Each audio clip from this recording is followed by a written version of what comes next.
What if I told you that the thing you've been running from your entire life is actually the key to unlocking your greatest potential? What if fear isn't your enemy, but your most powerful ally? Most people spend their entire lives trying to avoid fear. We build comfortable cages, we play it safe, we take the path of least resistance. But what if that's exactly what's keeping you mediocre? In Matt Higgins' groundbreaking book, Burn Your Boats, he reveals a counterintuitive truth. Fear is not a warning sign to retreat. It's a signal that you're on the verge of a breakthrough. By the end of this video, you'll understand why fear is actually your competitive advantage, how to weaponize fear instead of being paralyzed by it, the exact framework for turning terror into transformation, and real-world examples of people who burned their boats and changed history. Let me start with a story that will change how you think about fear forever. In 1519, Spanish conquistador Hernán Cortés landed in Mexico with 600 men. They were about to face the Aztec Empire, millions of warriors on their home turf. The odds were impossible. When Cortés arrived, he gave an order that seemed insane: burn the ships. His men were horrified. Without ships, there was no retreat, no backup plan, no safety net. They would either conquer or die. And that's exactly the point. By eliminating the possibility of retreat, Cortés turned fear into fuel. His men fought with a ferocity they never knew they had. They won battles they had no business winning. Why? Because when retreat isn't an option, you discover powers you never knew existed. This is what Matt Higgins calls burn your boats thinking. And it's the foundation for understanding the underrated power of fear.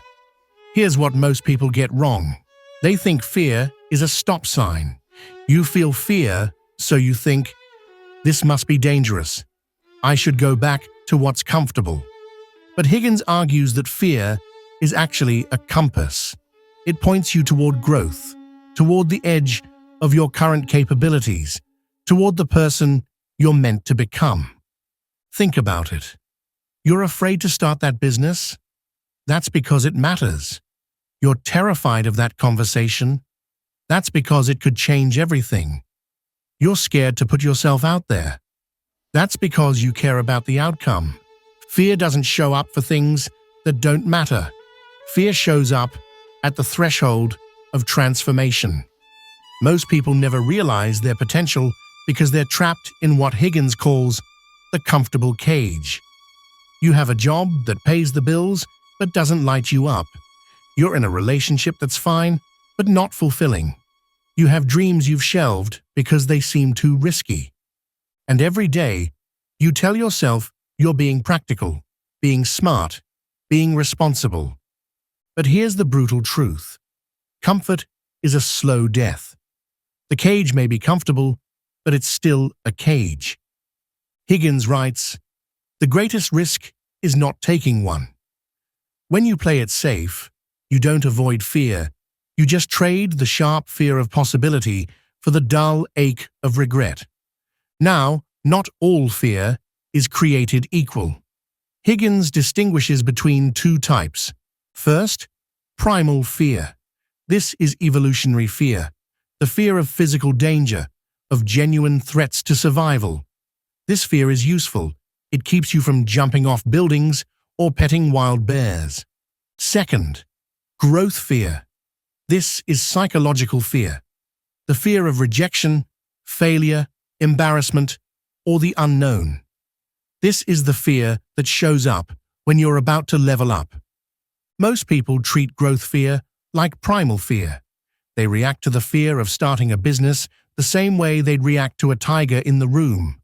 But growth fear isn't dangerous, it's data. It's your nervous system saying, this matters. Pay attention. You're about to do something that could change your life. So if fear is actually a compass pointing toward growth, how do we use it? How do we turn fear from a barrier into a superpower? Higgins outlines several mechanisms. First, fear creates clarity. When you have a safety net, you never fully commit. You keep one foot in, one foot out. You hedge your bets.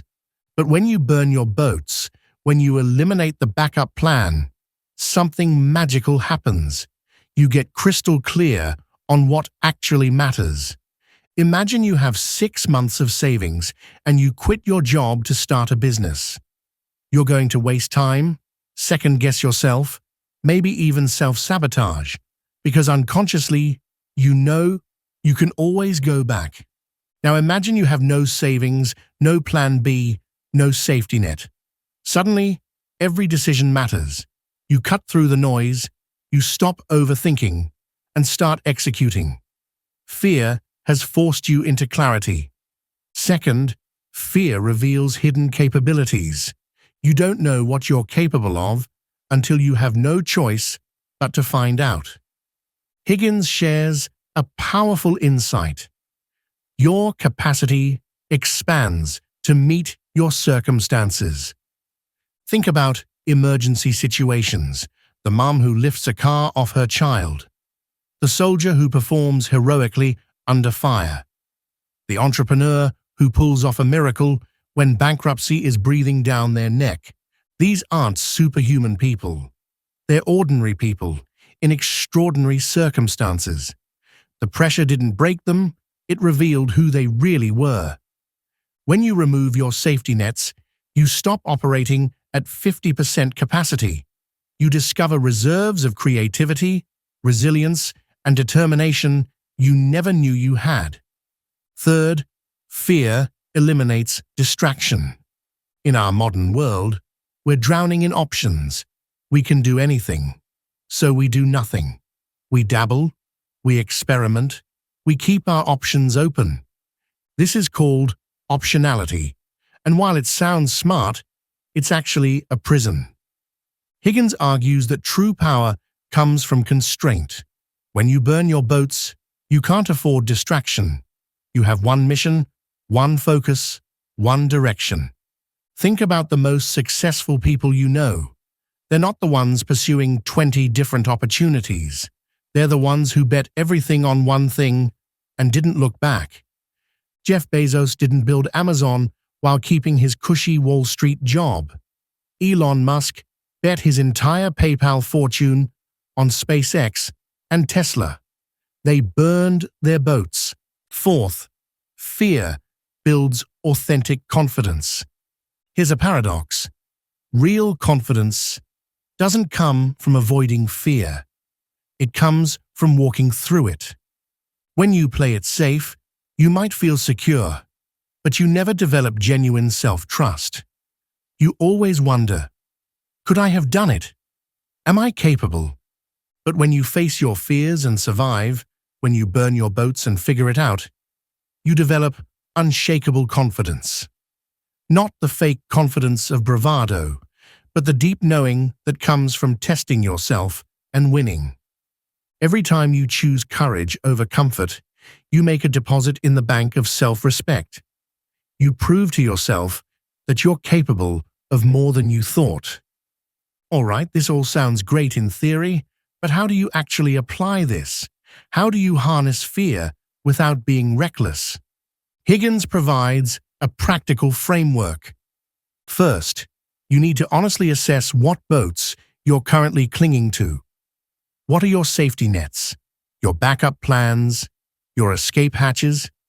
Maybe it's a job you hate, but won't leave because of the paycheck. A toxic relationship you won't end because you're afraid of being alone. A dream you won't pursue because you're scared of judgment. A comfortable identity you've outgrown but won't shed. Write them down. Be brutally honest. These boats feel like security, but they're actually anchors holding you in place. Most people focus on the risk of change, but they ignore the risk of staying the same. What is it costing you to stay in your comfort zone? Calculate the real cost. How many years have you been unhappy? What opportunities have you missed? Who are you not becoming? What will your life look like in 5 years if nothing changes? Higgins says, the pain of staying the same must become greater than the pain of change. When you truly count the cost of your comfort, burning your boats becomes less scary than staying put. This is where most people fail. They say they're committed, but they leave themselves wiggle room. True commitment requires creating a point of no return. This means making public declarations for accountability, financial commitments, putting money on the line, burning time bridges, like quitting the job or signing the lease. Identity shifts, calling yourself an entrepreneur, not someone trying entrepreneurship. The key is to make retreat more painful than progress. You need skin in the game. Here's where it gets real. After you burn your boats, you will be uncomfortable. You will doubt yourself. You will want to quit. This is not a sign you made the wrong decision. This is the process. Higgins teaches that discomfort is not danger. Learn to distinguish between discomfort, which means growth is happening, muscles are tearing so they can rebuild stronger, this is good, and danger, which means actual threats to well-being. This is different.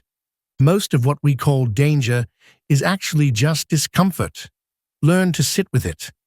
Finally, this isn't just about one big decision. It's about developing a mindset. The burn your boats mindset includes resourcefulness over resources. You don't need perfect conditions. You need commitment. When you burn your boats, you stop waiting for the right time and start making any time the right time. It includes seeing problems as fuel. Every obstacle becomes an opportunity to prove yourself. Instead of asking, why is this happening to me? Ask, what is this making possible? And it requires all-in energy. Half-hearted effort yields half-hearted results.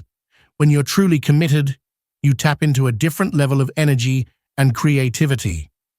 Let's look at real examples of people who burned their boats and unlocked their superpowers. Sara Blakely and Spanx. Sara Blakely had an idea for footless pantyhose. She had $5,000 in savings, no fashion experience, no business training. She could have kept her comfortable job selling fax machines while working on it on the side. Instead, she burned her boats. She quit her job, spent 2 years hearing no from manufacturers, and lived off her savings. Her commitment was total. She wrote her own patent to save money. She cold-called manufacturers until one said yes.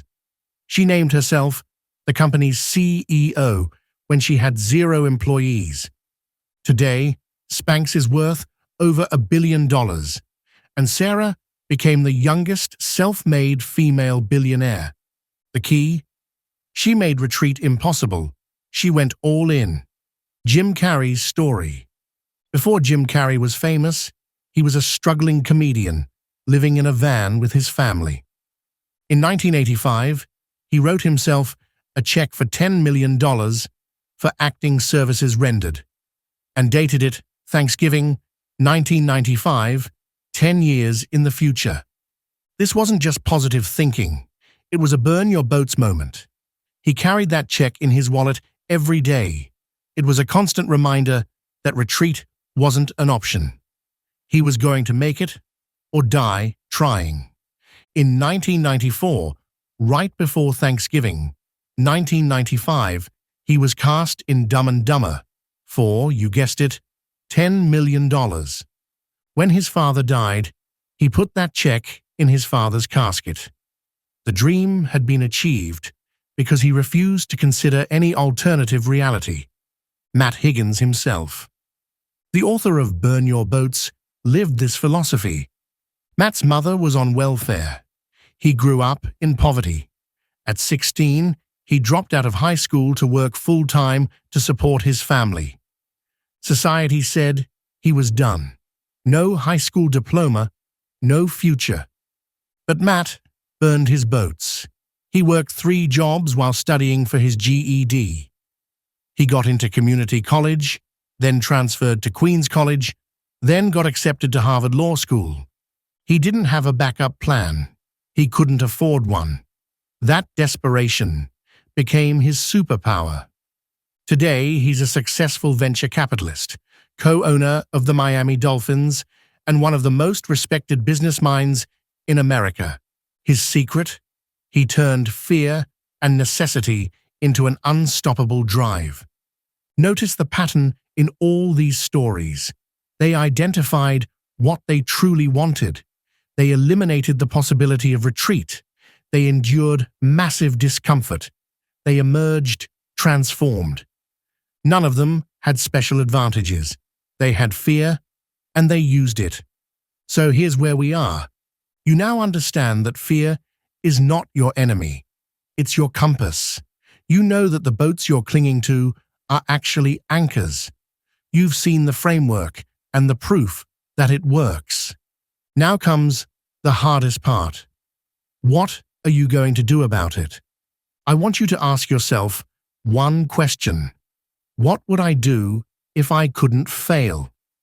Now ask the more important question. What am I not doing because I'm afraid? That second question, that's where your superpower is hiding. You don't have to quit your job tomorrow. You don't have to make some huge dramatic gesture. But you do need to burn one boat. Pick one safety net that's holding you back and cut it loose.